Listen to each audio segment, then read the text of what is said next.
আগামী নির্বাচনে প্রধানমন্ত্রী হওয়ার দৌড়ে সবচেয়ে এগিয়ে রয়েছেন বিএনপি চেয়ারম্যান তারেক রহমান। যুক্তরাজ্য ভিত্তিক প্রভাবশালী সাপ্তাহিক সাময়িকী দ্য ইকোনমিস্টে এ তথ্য জানিয়েছে।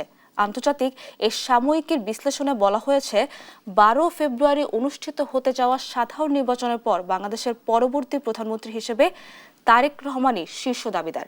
বিস্তারিত জানাচ্ছেন তামিম মাহবুব। কাজ গর্ব দেশ সবার আগে। যুক্তরাজ্য ভিত্তিক সাপ্তাহিক সাময়িকী দ্য ইকোনমিস্ট আসন্ন নির্বাচনে প্রধানমন্ত্রী হওয়ার দৌড়ে বিএনপি চেয়ারম্যান তারেক রহমান শীর্ষ অবস্থানে রয়েছেন বলে উল্লেখ করেছে। সোমবার সাময়িকীর প্রকাশিত সর্বশেষ সংখ্যায় এক বিশ্লেষণে সাময়িকীটি লিখেছে, রাজনৈতিক পরিবার থেকে উঠে আসা তারেক রহমান নির্বাচনের পর বাংলাদেশের প্রধানমন্ত্রী হওয়ার শীর্ষ দাবিদার। তারেক রহমানের দেশে ফেরার সময় সমর্থকদের উচ্ছ্বাসের বর্ণনা দিয়ে দ্য ইকোনমিস্ট লিখেছে, বুলেট প্রুফ বাসে করে তিনি যখন ঢাকায় ফিরছিলেন তখন অসংখ্য সমর্থক রাস্তায় ছুটে এসে বাসটিকে ধীর গতিতে অনুসরণ করছিল। দীর্ঘ 17 বছর পর দেশে ফিরে নির্বাচনী মাঠে বিএনপি চেয়ারম্যানের সক্রিয় হওয়ার কথাও উঠে আসে প্রতিবেদনে। উল্লেখ করা হয়েছে, তার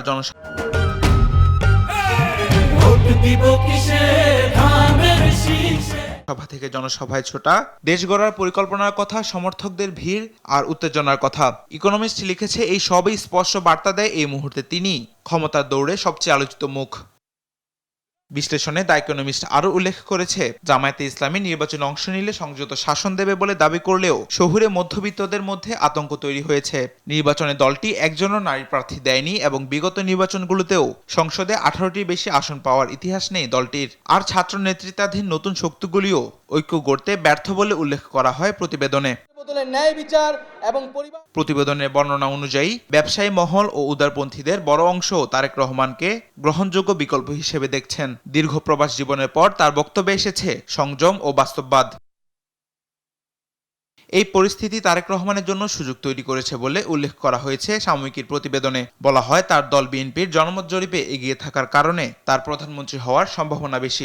ভাই বোনেরা, তারা যাদের কাছে ইকোনমিস্ট লিখেছে, ছাত্র জনতার অভ্যুত্থানের পর বাংলাদেশের রাজনীতিতে ব্যাপকভাবে যে পরিবর্তনের আশা দেখেছিলেন অভ্যুত্থানে অংশ নেওয়া ছাত্র জনতা, ততটা পরিবর্তন হওয়ার সম্ভাবনা এখন আর দেখা যাচ্ছে না।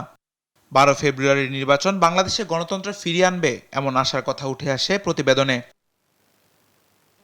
তামিম মাহবুব, নিউজ ডেস্ক, দেশ টিভি।